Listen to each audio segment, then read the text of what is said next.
இது profit and லாஸில் first class. Profit and loss வந்து படிக்கணும் அப்படின்னா ஃபஸ்ட்டு தெரிஞ்சிருக்க வேண்டியது பர்சன்டேஜ். இதுதான் பேசிக் ரூல். பர்சன்டேஜ் தெரியாமல் ப்ராஃபிட் அண்ட் லாஸ் கற்றுக்கிற முடியாது. இதெல்லாம் என்னோடய பர்சன்டேஜ் வீடியோ.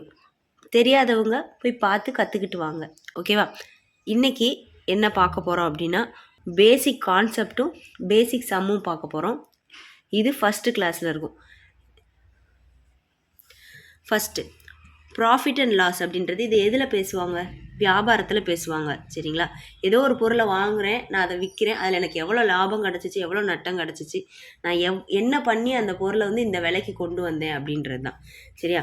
ஃபஸ்ட்டு தெரிஞ்சிக்க வேண்டியது ப்ராஃபிட் அப்படின்னா நம்ம வந்து ஆட் பண்ண போகிறோன்னு அர்த்தம், கூடிக்கிட்டே போகுது. லாஸ் அப்படின்னா மைனஸ் பண்ண போகிறோன்னு அர்த்தம், குறைஞ்சிக்கிட்டே வரப்போகுது, சரியா? டிஸ்கவுண்ட் அப்படின்னா ஆடும் பண்ணுவோம், சப்ராக்டும் பண்ணுவோம், சரிங்களா? இங்கே தான் டவுட் வரும். டிஸ்கவுண்ட் அப்படின்னா குறையிற விலை தானே அப்படின்னா அது கஸ்டமருக்கு தான் குறைஞ்ச விலை, சரிங்களா? இப்போ ஒரு 150 ரூபா பொருளை வந்து 120 ரூபாய்க்கு கொடுத்துருக்காங்க அப்படின்னா எனக்கு 30 ரூபா குறைஞ்சிருக்கு. ஆனால் அந்த பொருளோட ஒரிஜினல் விலை 100 ரூபாயா இருந்துச்சுன்னா 20 ரூபா வந்து விற்றவருக்கு வந்து ஆடு தானே ஆயிருக்கு, ஓகேவா? இந்த சிம்பிள்லாம் ஞாபகம் வச்சுக்கணும். நெக்ஸ்ட்டு இதுதான் ஆர்டர். எல்லாருமே எடுத்தோடனே காஸ்ட் ப்ரைஸ் சொல்லி கொடுத்ததுக்கப்புறம் செல்லிங் ப்ரைஸ் தான் சொல்லி கொடுப்பாங்க. கிடையாது. ஃபஸ்ட்டு ஆள் காஸ்ட் ப்ரைஸ் தான் தலை, லாஸ்ட் ஆள் செல்லிங் ப்ரைஸ் தான் வால், ஓகேவா? காஸ்ட் ப்ரைஸ்லேருந்து செல்லிங் ப்ரைஸுக்கு வரணும்னா நான் மொத்தம் 3 பேரை மீட் பண்ணிட்டு வரணும், சரிங்களா? யார் யார் அப்படின்னா இந்த வார்த்தையெல்லாம் இப்போ தான் புதுசாக பார்ப்பீங்க. இது ரெண்டும் தான் ஸ்கூலில் இருக்கும். மேக்ஸிமம் டிஸ்கவுண்ட் வந்து படிச்சிருப்பீங்க. இது என்ன அப்படின்னா மார்க் அப் ப்ரைஸ், ஓகேவா? இது மார்க்டு ப்ரைஸ், இது டிஸ்கவுண்ட், சரியா? ஒரு விஷயத்துலேருந்து நான் ஒன்றை கூட்டுறேன், அப் பண்ணுறேன், சரியா? அப்போ அதுதான் எனக்கு என்னது மார்க்கப். அப்படி அப் பண்ணதுனால எனக்கு ஒன்று கிடச்சிருக்கு, அதுதான் மார்க்குடு, ஓகேவா? அந்த மார்க்குடில் இருந்து நான் வந்து குறைக்கிறேன், சரியா? அதுதான் டிஸ்கவுண்டு. குறைச்சி நான் ஒன்று விற்கிறேன், அதுதான் என்னோடய செல்லிங் ப்ரைஸ். சிபி அப்படிங்கிறது காஸ்ட் ப்ரைஸ், ஓகேவா? அதுதான் என்னோட ஒரிஜினல் ப்ரைஸ், ஆரம்பம். இந்த சைக்கிளோட ஆரம்பம் அதுதான். அதில் இருந்து நான் வந்து மார்க் அப் பண்ணுறேன் அப்படின்னா கூட்டுறேன். எவ்வளோ கூட்டியிருக்கேன், சரியா? இது 100 ரூபாயா இருக்குது. இதிலேருந்து நான் 50 ரூபா கூட்டி என்னோடய பொருளுக்கு 150 ரூபான்னு விற்கிறேன். அதிலேருந்து நான் 20 ரூபா குறைக்கிறேன். குறைச்சி 130 ரூபான்னு என் கஸ்டமருக்கு கொடுத்துருக்கேன். அப்போ இது என்னது? Cost price. இது நான் மார்க் அப் பண்ணது. இது நான் என்னோட மார்க்கடு ப்ரைஸுன்றது டேக்கில் போட்டிருக்குது விலை, சரியா? ஒரிஜினல் காசு எவ்வளவோ அதுலேருந்து நான் கொஞ்சத்தை கூட்டிட்டேன், மார்க்கப் பண்ணிட்டேன், கூட்டி நான் டேக்கில் போட்டிருக்கேன், சரியா? அப்போ இந்த 150 ரூபான்றதை நான் டேக்கில் எழுதியிருக்கேன்ல, இதுதான் மார்க்கடு ப்ரைஸு. என் டேக்கில் எழுதின விலையிலேருந்து தான் நான் குறைப்பேன், அதுதான் என்னோடய டிஸ்கவுண்ட்டு. இதெல்லாம் பண்ணது போக நான் கடைசியில் கஸ்டமர்கிட்டருந்து கையில் காசு வாங்குறேன்ல, அதுதான் செல்லிங் ப்ரைஸ். இவ்வளோ தான். இதை நல்லா ரீட் பண்ணிக்கோங்க, இதை இப்படியே எழுதி வச்சுக்கோங்க. இதுதான் ஆர்டர். காஸ்ட் ப்ரைஸ்லேருந்து இவனை பார்த்தா தான் இவனை பார்க்க முடியும், இவனை பார்த்தா தான் இங்கே வர முடியும், சரியா? டிஸ்கவுண்ட் தர்றதும் தராததும் அவங்களோட இஷ்டம். மார்க்கடு ப்ரைஸ் இருக்குல்ல, இதிலேருந்து நான் டிஸ்கவுண்ட் கொடுத்தேன் அப்படின்னா எனக்கு இந்த வேல்யூ மாறும். நான் மார்க்கடு ப்ரைஸ் என் டேக்கில் இருக்க காசுலேருந்து நான் கொடுக்கவே இல்லை, நான் ரொம்ப கராராக சொல்லிட்டேன். என் போட்டிருக்க விலை தான் வாங்கிட்டு போ அப்படின்னா என்ன ஆயிரும்? மார்க்கெட்டு ப்ரைஸ் 100 ரூபா அப்படின்னா நான் ஒன்றுமே குறைச்சி கொடுக்கல, அப்போ என்னோடய செல்லிங் ப்ரைஸ் என்னவாக இருக்கும்? அதே 100 ரூபாயாக தான் இருக்கும். அவ்வளோதான். இதுதான் கான்செப்ட். நெக்ஸ்ட்டு இதில் ஃபார்முலான்னு சொல்லி அது இது கசகசன்னு இருக்கும், அதெல்லாம் எப்படி ஈஸியாக படிக்கிறதுன்னு பார்ப்போம். கண்டிஷன் பார்க்க போகிறோம். இதுதான் கண்டிஷன், சரியா? இங்கிட்ட எழுதியிருக்கிறதெல்லாம் என்னோடய காஸ்ட் ப்ரைஸ், இங்கிட்ட எழுதியிருக்கிறதெல்லாம் என்னோடய செல்லிங் ப்ரைஸ், சரியா? நான் 100 ரூபாய்க்கு ஒரு பொருளை வாங்குகிறேன். இந்த 3 பேரே நான் மீட் பண்ணிட்டேன். மார்க்கப்பு, மார்க்கெட்டு, டிஸ்கவுண்ட்டு எல்லாம் நான் பண்ணிவிட்டு என் பொருளை நான் 130 ரூபாய்க்கு விற்கிறேன். அப்போ இங்கே எனக்கு என்ன நடந்துச்சு? ப்ராஃபிட்டா லாஸா? 30 ரூபா அதிகமாகிருக்கு. அப்போ என்ன ஆயிருக்கு? ப்ளஸ் ஆகிருக்கு. ப்ளஸ் ஆச்சுன்னா என்னது? எனக்கு ப்ராஃபிட். அப்போ இங்கே எனக்கு ப்ராஃபிட் கிடச்சிருக்கு. நெக்ஸ்ட்டு 100 ரூபாய்க்கு நான் ஒரு பொருளை வாங்குகிறேன். என்னோடய பொருள் 100 ரூபா, சரியா? அதை நான் மார்க்கப் பண்ணிவிட்டு மார்க்கெட் பண்ணிட்டேன், சரியா? எனக்கு டிஸ்கவுண்ட் கொடுக்க அன்றைக்கி மனசு இல்லை, அதே விலைக்கு விற்கிறேன். இப்போ இங்கே எனக்கு என்ன நடந்திருக்கு? எதுவுமே நடக்கலை. இந்த வியாபாரத்தில் எனக்கு பிரயோஜனமே இல்லை. சரி, இந்த இடத்துல எனக்கு ப்ராஃபிட்டும் ஆகலை, லாஸும் ஆகலை. நெக்ஸ்ட்டு அதே 100 பொருளை நான் 3 பேரையும் அதே மாதிரி மீட் பண்ணுறேன். இவன் யார்? ஃபஸ்ட்டு யாரை மீட் பண்ணுவோம்? மார்க்கப், அடுத்து மார்க்டு, அடுத்து டிஸ்கவுண்ட். சரியா, நான் அன்றைக்கி ரொம்ப சந்தோஷமாக இருந்தேன், அதனால எக்ஸ்ட்ரா டிஸ்கவுண்ட் கொடுத்துட்டேன். அந்த பொருளை 80 ரூபாய்க்கு விற்றுட்டேன். அப்போ எனக்கு என்ன ஆயிடுச்சிங்க? கஸ்டமருக்கு லாபம், ஆனால் எனக்கு நான் 100 ரூபாய்க்கு வாங்கினேன், எனக்கு 20 ரூபா நட்டமாயிருச்சுல. அப்போ இது எனக்கு என்னது? லாஸ் ஆயிடுச்சு. சரியா, அப்போ நம்மளோட விஷயம் ப்ராஃபிட்டாக இருக்கணும் அப்படின்னா சிபி வந்து எஸ்பியை விட கம்மியாக இருக்கும். புரியுதா? என்னோடய ஒரிஜினல் விலை வந்து விற்ற விலையை விட கம்மியாக இருக்குது. ஓகேவா? நான் விற்ற விலை அதிகம் அப்படின்னா எனக்கு ப்ராஃபிட்டு, என்னோடய விற்ற விலை வந்து கம்மி அப்படின்னா எனக்கு லாஸு. புரியுதுல இங்கே நான் என்ன சொல்கிறேன்னு? இதுதான் என்னோடய விற்ற விலை, இது என்னோடய ஒரிஜினல் விலை. சரியா, என் ஒரிஜினல் விலையை காட்டிலும் சிபியை காட்டிலும் எஸ்பி அதிகமாக இருந்துச்சுன்னா அது ப்ராஃபிட்டு, சிபியை காட்டிலும் எஸ்பி கம்மியாக இருந்துச்சுன்னா அது லாஸ். ரெண்டுமே ஈக்குவலாக இருந்துச்சுன்னா அங்கே எனக்கு எதுவும் நடக்கலை. நெக்ஸ்ட்டு இது வந்து ஃபார்முலா. சரியா, இதில் கண்டிப்பாக தெரிஞ்சுக்கணுமான்னு கேட்டாலாம் கிடையாது. நீங்கள் சம்மு செய்கிறப்போ நீங்கள் ஃபார்முலா எல்லாமே போட்டுடலாம். இது நான் வந்து இப்போ பேசிக்காக சொல்லித்தரேன். சரியா, எல்லாருமே ப்ராஃபிட் பர்சன்டேஜ், லாஸ் பர்சன்டேஜ் அப்படி சொல்லி தருவாங்க. இதை நீங்கள் எப்படி ரீட் பண்ணணும் அப்படின்னா, பர்சன்டேஜ் ஆஃப் ப்ராஃபிட். சரியா, இப்படி தான் ரீட் பண்ணணும். Percentage of loss, percentage of discount, percentage of markup. சரியா, நல்லா கவனிங்க. பர்சன்டேஜ் அப்படின்னா என்ன சொல்லி கொடுத்துருக்கேன் இதுக்கு முன்னாடி? பர்சன்டேஜ்ன்ற வார்த்தைக்கு அர்த்தம் 100. சரியா, ஆஃப்ன்ற வார்த்தைக்கு அர்த்தம் என்ன? மல்டிப்ளிகேஷன். சரியா, ப்ராஃபிட் நமக்கு எதுலேருந்து கிடைக்கும்? என்னோட ஒரிஜினல் விலையிலேருந்து எவ்வளோ கூடியிருக்கு அதான ப்ராஃபிட்.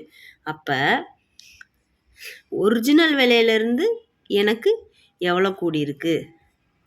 புரியுதா? இது என்ன எப்படி போட்டிருக்கோம் அப்படின்னு சொல்லிட்டு 100 மார்க்குக்கு நான் எத்தனை மார்க் எடுத்திருக்கேன்?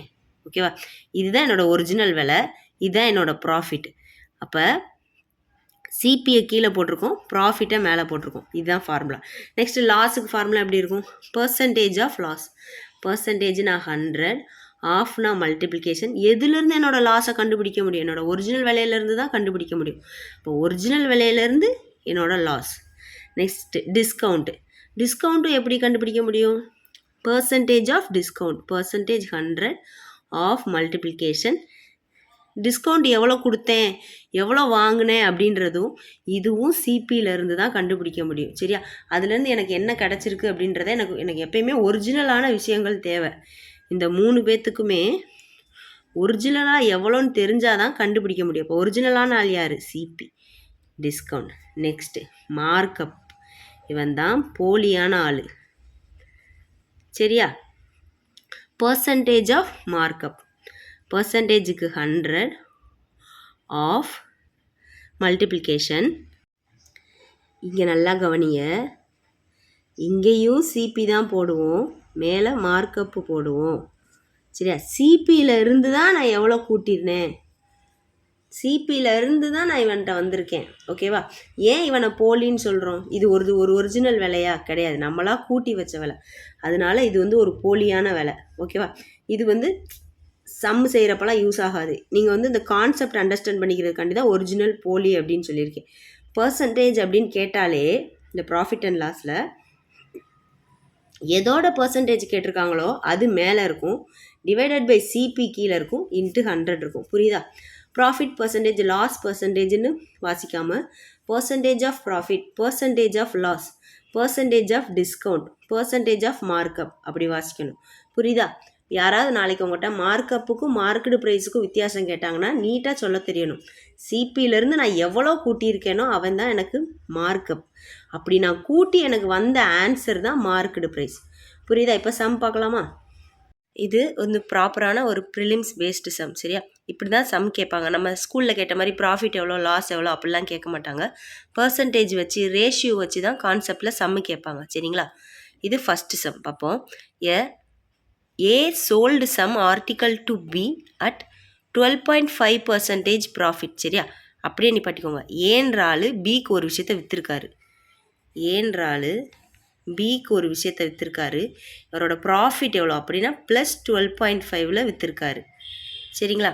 நெக்ஸ்ட்டு அப்புறம் பி அந்த பொருளை be sold to see at 20%. சரியா? லாஸ். பி வந்து சிக்கு விற்றுருக்கான், 20% லாஸு. அப்போ என்னது? Minus. And C sold it to D. C வந்து டிக்கு விற்றுருக்கான் அட் 16.66% லாஸு. சரியா? சி வந்து டிக்கு விற்றுருக்கான், லாஸ் அப்போ மைனஸ் 16.66%. இது வந்து நம்ம ஃப்ராக்ஷனில் படித்தோமா? 16.66னா என்னது? 1/6. சரியா? Next, if D bought it at 2700. அப்போ டி சீட்டிருந்து வாங்கின விலை எவ்வளோவா? 2700. Then find the cost of article for A. அப்போ இந்த ஏட்ட இருந்தப்போ அவரோட விலை என்னன்னு கேட்டிருக்காங்க. சரிங்களா? இப்போ எனக்கு ஒரிஜினல் வேல்யூவே கொடுக்கல. சரிங்களா? இப்போ நான் என்ன பண்ண போகிறேன் அப்படின்னா 100ன்னு எடுக்க போகிறேன். எப்போயுமே என்ன சொல்லுவோம்? முழுமையான விஷயத்த 100ன்னு எடுப்போம். ப்ராஃபிட் அண்ட் லாஸில் ஒரிஜினல் கொடுக்கலாட்டினா இதை எழுதி வச்சுக்கோங்க. ப்ராஃபிட் அண்ட் லாஸில் ஒரிஜினல் கொடுக்கலாட்டினா நான் வந்து அதை காஸ்ட் ப்ரைஸை 100ன்னு எடுப்பேன். இது நார்மல். சரியா?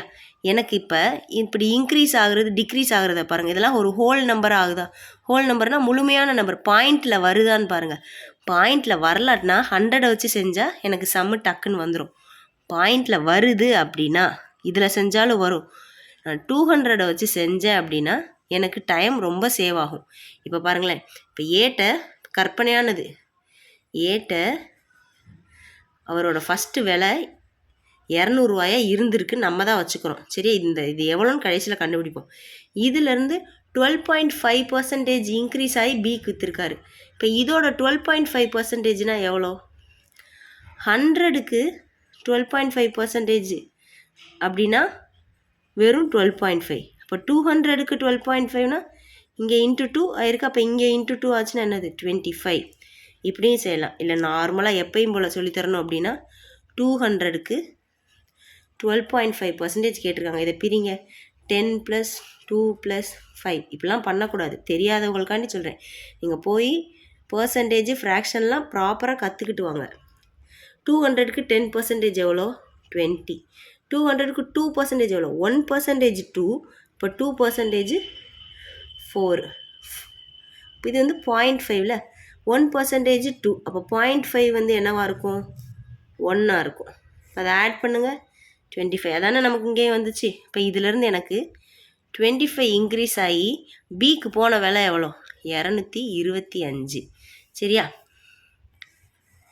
இங்கேருந்து இவன் என்ன பண்ணியிருக்கான்? 20% லாஸில் விற்றுருக்கான். சரி, அப்போ நம்ம இதிலேருந்து 20% மைனஸ் பண்ண போகிறோம். இங்கேருந்து பண்ணக்கூடாது. பி இங்கேருந்து தான் இங்கே போகுது. அப்போ இதோட 20% எவ்வளோ? இது வந்து ஃபுல் நம்பரு. 10%னா 1 டிஜிட் தள்ளி புள்ளி வச்சுக்கிறோமா? இப்போ இது என்னது? 10%. இது இன்ட்டு 2 தானே 20%. அப்போ இப்போ இதை ஆட் பண்ணுங்க. 45. இவன் என்ன பண்ணியிருக்கான்? 45 rupees லாஸில் விற்றுருக்கான். இப்போ இதில் 45 போச்சுன்னா 180. சீட்டை போன காசு 180. சரி, சி என்ன பண்ணியிருக்கான்?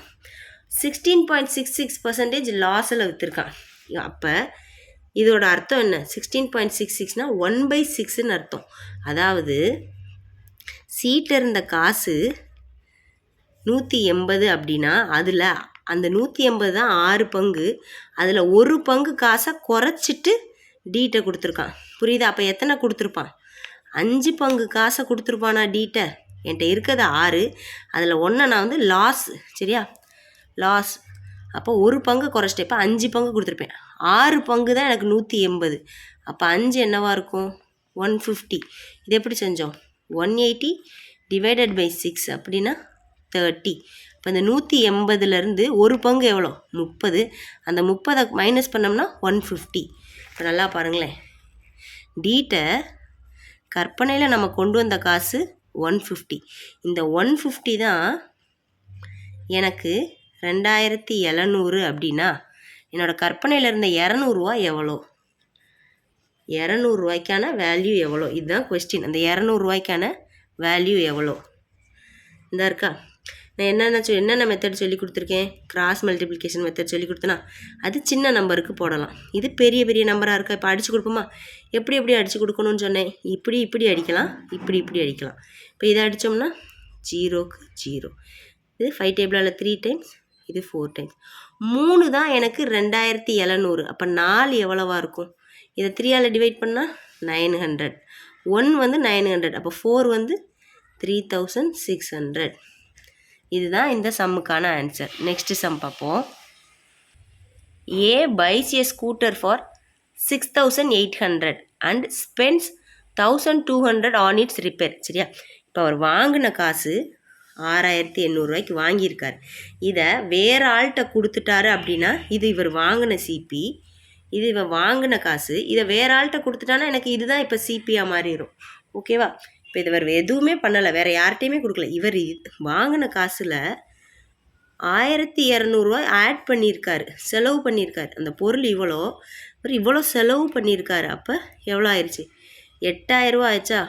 இப்போ எனக்கு சிபி என்னது, இந்த 8000 தான் சிபி. புரியுதா. Next, if he sells the scooter for 9200 his gain percentage. இப்போ கெயின்னாலும் ப்ராஃபிட்னாலும் ஒன்று தான். இந்த ஸ்கூட்டரை யாருக்கோ ஒரு ஆளுக்கு இந்த காசுக்கு விற்றுருக்காரு. இப்போ இதில் எவ்வளோ கெயின், என்னது ப்ராஃபிட் எவ்வளோ கூடியிருக்கு, 1200 கூடியிருக்கு. புரியுதா. இந்த சம்மு இது ரொம்ப ஈஸியான சம். ஆனால் எல்லோரும் என்ன பண்ணுவாங்க தெரியுமா, இவ்வளோ ரூபாய்க்கு வாங்கியிருக்காரு, இவ்வளோ ஸ்பெண்ட் பண்ணார், இப்போ அவரோட கெயின் பர்சன்டேஜ் எவ்வளோன்னு கேட்டால் இதிலேருந்து இதை மைனஸ் பண்ணிகிட்டு இருப்பாங்க. கான்செப்ட் தெரியாதால் தான் அப்படி பண்ணுவாங்க. அப்படி பண்ணக்கூடாது. நான் என்கிட்ட இருக்க பொருளை இன்னொரு ஆளுக்கு விற்றுட்டாதான் என்னோடய சிபி மாறப்போகுது. சரியா. இப்போ இதை ஆட் பண்ணால் தான் எனக்கு ஒரிஜினல் சிபி கிடைக்கும். இது எனக்கு காஸ்ட் ப்ரைஸே இப்போ கிடையாது.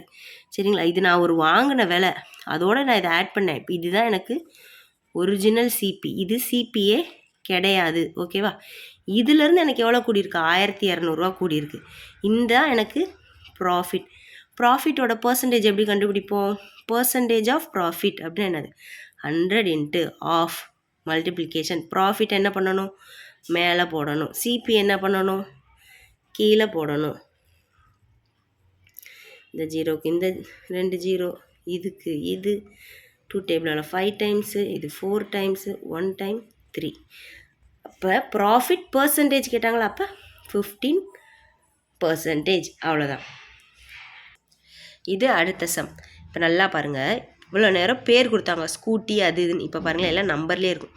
10 கிலோ ரைஸ் வாங்கியிருக்காரு. 10 kg rice was bought at the rate of 10 per kg, rupees 10 per kg. இப்போ 2 விஷயத்தை பற்றி பேசியிருக்கோம். 1 கிலோ, இன்னொன்று காசு. இது கேஜி, இது ருப்பீஸு. ஓகேவா. இப்போ என்ன பண்ணியிருக்கோம், ஃபஸ்ட்டு 10 கிலோ அரிசியை 1 கிலோ 10 ரூபான்னு வாங்கியிருக்கோம். அதான் 10 per kg. நான் 10 கிலோ அரிசியை 1 கிலோ 10 ரூபான்னு வாங்கியிருக்கேன். அப்போ என்னவா இருக்கும், ஒரு கேஜி எனக்கு 10 ரூபா. அப்படின்னா 10 kgயோட காசு எவ்வளோ, 100 ரூபாய்க்கு வாங்கியிருக்கேன். சரிதா. Next, and 15 kg rice was bought. 15 கிலோ ரைஸ் வாங்கியிருக்கேன். அடுத்து at the rate of 12 per kg. இப்போ 1 கிலோ 12 ரூபா ஆயிடுச்சு. இங்கே 1 கிலோ 12 ரூபா ஆயிடுச்சு. இப்போ 15 கிலோ என்னவா இருக்கும், 150 180 இருக்குமா. புரியுதா. இது எப்படி போட்டிருக்கோம்னு இதை இதிலோட மல்டிபிள் பண்ணியிருக்கோம். அடுத்து find the percentage profit or loss. இதில் இப்போ அவனுக்கு ப்ராஃபிட் வந்துச்சா லாஸ் வந்துச்சா நம்மள்ட்ட கொடுக்கல, நம்மகிட்ட கேட்டிருக்காங்க. If the total rice sold for 16 per kg. என்ன சொல்லியிருக்காங்க, ப்ராஃபிட்டாக லாஸான்னு கண்டுபிடி, அதோட பர்சன்டேஜை கண்டுபிடிக்க சொல்லியிருக்காங்க. பர்சன்டேஜ் ஆஃப் ப்ராஃபிட் ஆர் லாஸ்ன்னு கேட்டிருக்காங்க. எப்போ அப்படின்னா, இந்த மொத்த அரிசியை நான் ஒன்றா கொட்டிட்டேன். எனக்கு என்ன இருந்த 25 கிலோ அரிசியை 1 கிலோ 16 ரூபாய்க்கு வியின்னு சொல்லியிருக்கான். அதான் சொல்லியிருக்கான், find the profit percentage or loss percentage if the total rice. இதுதான் ஃபஸ்ட்டு ரைஸு, இது செகண்ட் ரைஸ். இது total rice is sold for 16 per kg. 1 kilo 16 ரூபா. அப்போ 25 கிலோ என்னவாக இருக்கும், இதை எப்படி சொல்லி கொடுத்தேன்? இன்ட்டு 100 போட்டுட்டு டிவைடட் பை 4. சரியா? இதை 4ஆல் டிவைட் பண்ணால் என்ன வரும்? 400. 400க்கு விற்றுருக்கோம். சரிங்களா? இப்போ ப்ராஃபிட்டாக லாஸான்னு எப்படி கண்டுபிடிக்கிறது? இப்போ இது ரெண்டையும் ஆட் பண்ணுங்கள். இது நம்மகிட்ட இருந்த ஒரிஜினல் காசு, இருந்த காசு. இதை இவ்வளோக்கு விற்றது, இதை இவ்வளோக்கு விற்றது. அப்போ என்ன, நான் ஒரிஜினல் விலை எவ்வளோ? 250 ரூபாய்க்கு நான் ஒரு பொருள் வச்சுருக்கேன். அந்த பொருளை 16 ரூபான்னு நான் விற்றுருக்கேன். அப்போ எனக்கு இதிலேருந்து எனக்கு என்ன ஆயிருக்கு? என்னோடய மதிப்பு ஆட் ஆகிருக்கா? எவ்வளோ ஆட் ஆகிருக்கு? 120 ப்ராஃபிட் கிடச்சிருக்கு. சரியா? நம்ம கண்டுபிடிக்க போகிறது என்னது? Percentage of profit. அப்போ 100 இன்ட்டு ப்ராஃபிட் எவ்வளோ? 120. இப்போ இதில் எனக்கு சிபி என்னது? என்னோடய காஸ்ட் ப்ரைஸ் என்னது? இதுதான் என்னோடய காஸ்ட் ப்ரைஸு. இதுதானே என்கிட்ட ஒரிஜினல் இதெல்லாம் என்னோடய பொருள். இந்த பொருளோட என்கிட்ட இருந்த மொத்த மதிப்பு இவ்வளோ. அதை நான் இவ்வளோக்கு விற்றுருக்கேன். அப்போ என்னோடய சிபி என்னது? இதுதான் சிபி. Divided by 280. டூ டேபிளில் 6 டைம்ஸு, இது 14, 3, 7. அப்போ 300 டிவைடட் பை 7. இப்போ 7ஆல் டிவைட் பண்ணோம்னா ஒரு தடவை, 4 தடவை, 2, நெக்ஸ்ட்டு 14 ஆயிடுச்சு. அப்போ 6 இருக்குமா? 6, 8. இப்போ என்னோடய பர்சன்டேஜ் எவ்வளோ? 42.8%. இந்த ப்ராஃபிட் அண்ட் லாஸில் இப்படியும் ஆன்சர் வரும், பாயிண்ட்லேயும் ஆன்சர் வரும். சரியா? பாயிண்டில் வருதுன்னு பயப்படக்கூடாது. அடுத்த சம் பார்ப்போமா? A person sold an article at 535. சரியா? ஒரு காசுக்கு அவர் வாங்கியிருப்பார், அதை அவர் விற்றுட்டார். விற்ற விலை தான் எனக்கு 535 ரூபா. இந்த விலை எனக்கு கொடுக்கலை. சரியா? காஸ்ட் ப்ரைஸ் கொடுக்கல, சோல்டு அப்படின்னா விற்றது, செல்லிங் ப்ரைஸ் தான் இவ்வளோ. அப்போ என்ன நடந்திருக்குன்னா last incurred.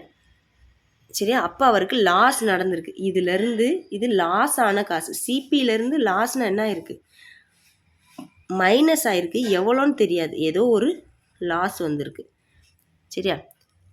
Will be equal to the, இது இந்த மைனஸ் லாஸ்ன்னு இருக்குல்ல, இந்த மைனஸ் லாஸுக்கு ஒரு பேர் வைப்போமா? எக்ஸ்ன்னு வச்சுக்கலாம்.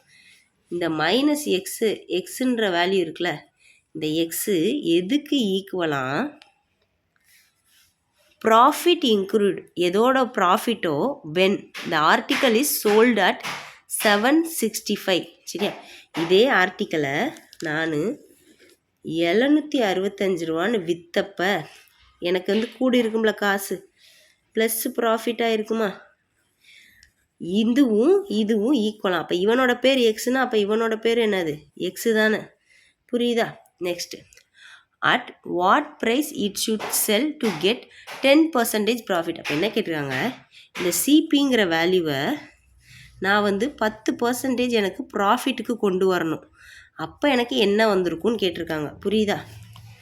என்கிட்ட ஒரு பொருள் இருக்குது, நான் அதை ஃபஸ்ட்டு ஒரு காசு 20 ரூபா லாஸுக்கு விற்கிறேன்னு வச்சுக்கோங்க. அப்போ எனக்கு இந்த விலை கிடைக்குது. திரும்ப அதே பொருளை 20 ரூபா ப்ராஃபிட் வச்சு விற்கிறேன். அப்போ இந்த விலை கிடைக்குது. என்ன கேட்டிருக்காங்க? அப்போ ஒரிஜினல் பொருளை நான் 10 ரூபா ப்ராஃபிட் வச்சா என்ன விலைன்னு கேட்டிருக்காங்க. இது எப்படி செய்யணும்னு பார்ப்போம்.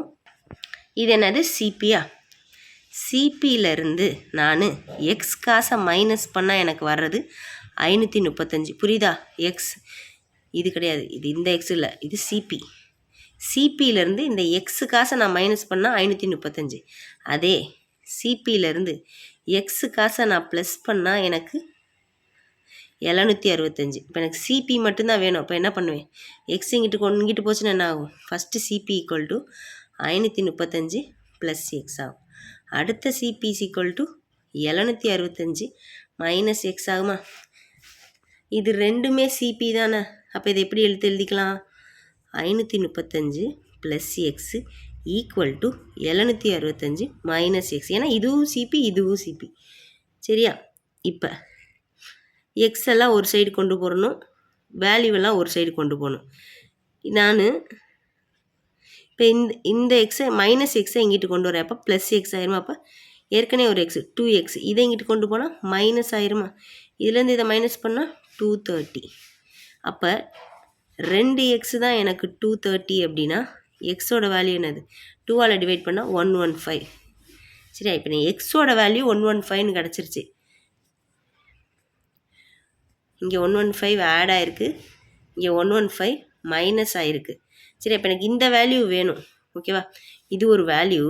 இதிலேருந்து நான் 115 கூட்டுனா எனக்கு 765 வருது. சரி, அப்போ இந்த வேல்யூ கண்டுபிடிக்க நான் என்ன பண்ணணும்? இதுலேருந்து இதை நான் கழிச்சிட்டேன்னா இங்கே வேல்யூ வந்துருமா? என்கிட்ட ஒரு பொருள் இருக்குது, அதில் இவ்வளோ நான் ஆட் பண்ணதுனால எனக்கு இவ்வளோ வந்துச்சு. இப்போ இந்த பொருளை கண்டுபிடிக்கணும்னா இதுலேருந்து இதை மைனஸ் பண்ணுங்கள்.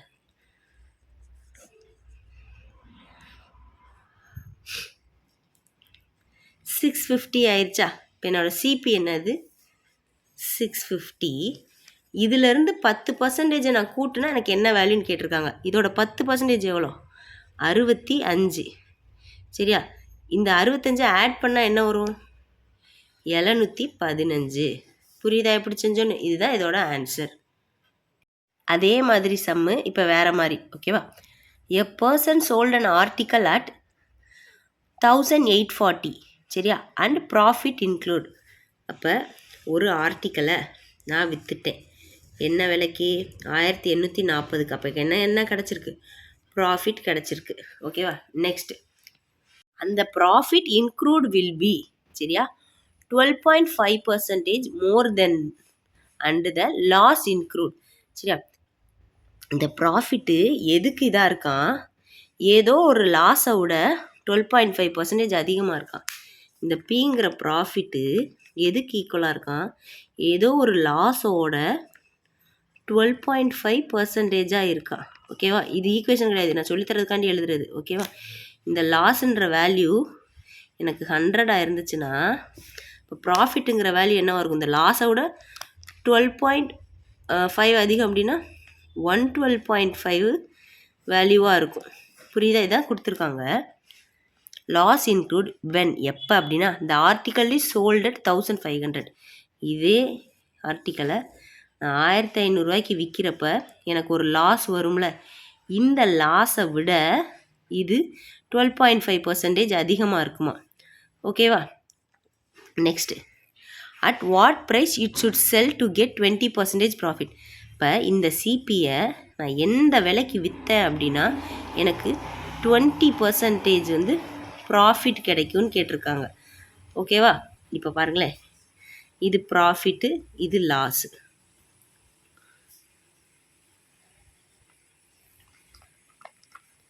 ப்ராஃபிட்டு, இது லாஸ். இப்போ இதை அடித்து கொடுங்க. 100ல் எத்தனை 12.5 இருக்கும்? 8 இருக்கும். ஃப்ராக்ஷன் படிச்சிருந்தீங்கன்னா தெரியும். அப்போ 8லேருந்து ஒரு 12.5 தான் ஆட் ஆயிருக்கு. அப்போ இது 9. ப்ராஃபிட்டு 9 இருந்துச்சுன்னா லாஸு 8 இருக்கும். இப்போ இந்த ப்ராஃபிட்டு 9x இருந்துச்சுன்னா லாஸு 8x இருக்கும். புரியுதா? இப்போ இது என்ன ஆயிருக்கு? அதே மாதிரி செய்யுங்களேன். CP plus 9x equal to 1840. CP minus 8x equal to 1500. அப்போ எனக்கு சிபி தான் நான் கண்டுபிடிக்கணும். CP is equal to 1840 minus 9x. Next CP is equal to 1500 minus plus 8x.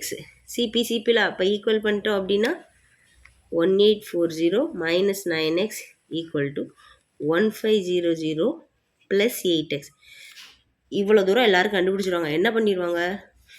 இதை வந்து இந்த சிம்பிளை ஒழுங்காக கவனிக்காமல் எக்ஸ் ஈக்குவல் டு 340 செஞ்சுட்டு போயிடுவாங்க. இதை இங்கிட்டு மைனஸ் பண்ணால் 340, இதை இதில் மைனஸ் பண்ணால் எக்ஸ்னு. நல்லா பாருங்கள், இங்கே மைனஸ் 9x இருக்குது, இங்கிட்டு ப்ளஸ் 8 இருக்குது. இதை நான் இங்கிட்டு கொண்டு போனேன் அப்படின்னா ப்ளஸ் 9 ஆகும். ஓகேவா, இதை நான் இங்கிட்டு கொண்டு வந்தேன் அப்படின்னா மைனஸ் 8 ஆகும். எப்படி பார்த்தாலும் என்னோடய எக்ஸோட வேல்யூ என்னது? 17xன்னு தான் வரும். ஓகேவா, நான் இதை இங்கிட்டு கொண்டு போகிறேன். 17x ஈக்குவல் டு 1840லேருந்து 1500 மைனஸ் பண்ணோம் அப்படின்னா 340. இப்போ எக்ஸோட வேல்யூ என்னது?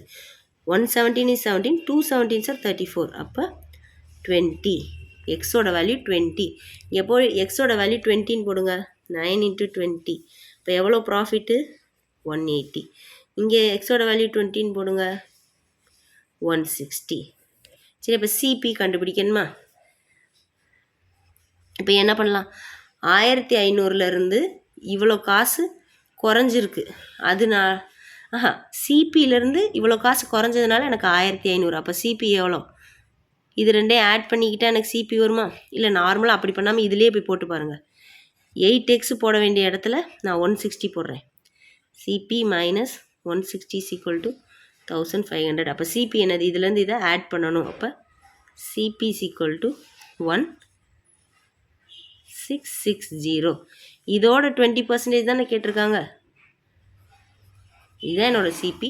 இதோட 20% ஆட் பண்ணுற வேல்யூ கேட்டிருக்காங்க. இதோட 10% எவ்வளோ, 166. இது 10%.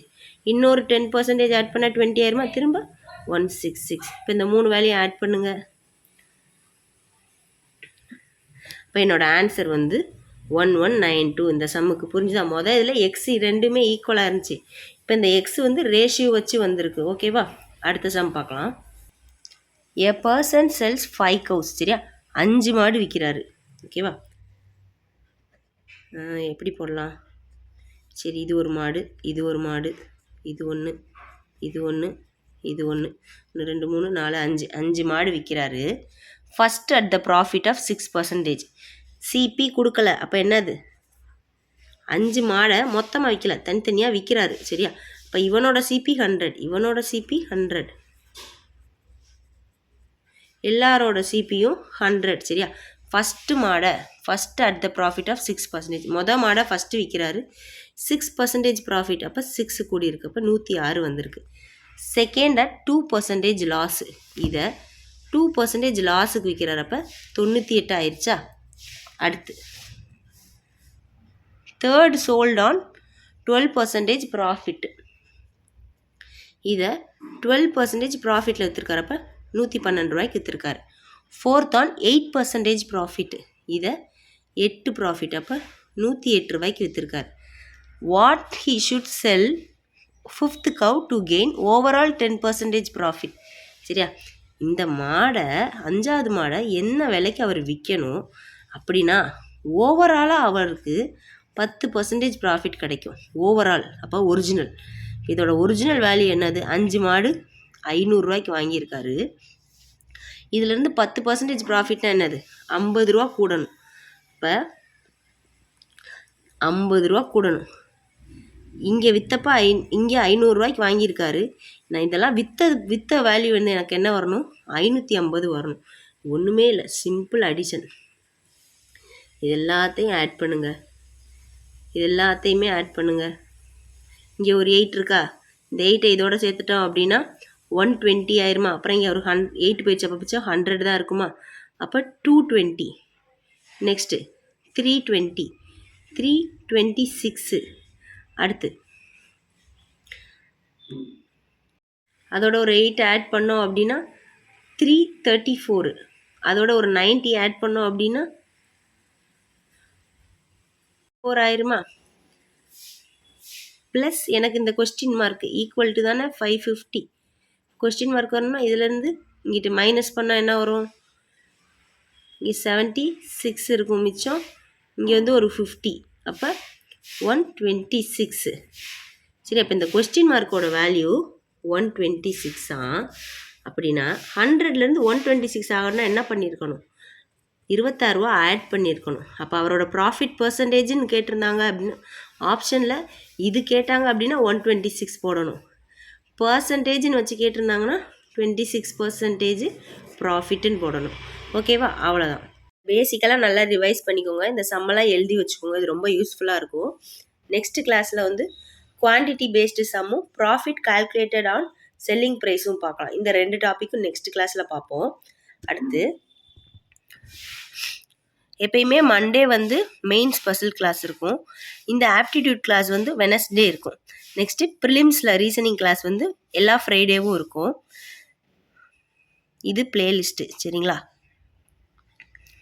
இந்த பிளேலிஸ்ட்டில் இப்போ சொல்லித்தர கிளாஸ் எல்லாமே ஆப்டிடியூட் டாபிக் வைஸுங்கிற பிளேலிஸ்ட்டில் இருக்கும். ஓகேவா? பர்சன்டேஜ் தெரியாதவங்க இங்கே போய் பர்சன்டேஜ் வந்து கற்றுக்கோங்க. நெக்ஸ்ட் கிளாஸில் பார்க்கலாம்.